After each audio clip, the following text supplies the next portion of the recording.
அண்டம் முழுதும் ஒன்றினுள் அடக்கம். அதுவே ஆனைமுகமெனும் ஓங்கார விளக்கம். சுழலும் கோள்கள் அவன் சொல் கேட்கும். அவனை தொழுதால் போதும் நல்லதே நடக்கும்.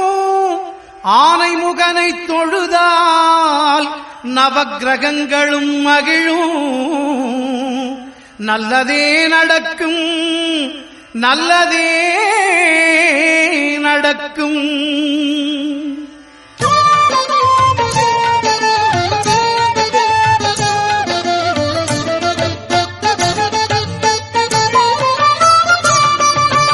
ஒன்பது கோளும் ஒன்றாய் காண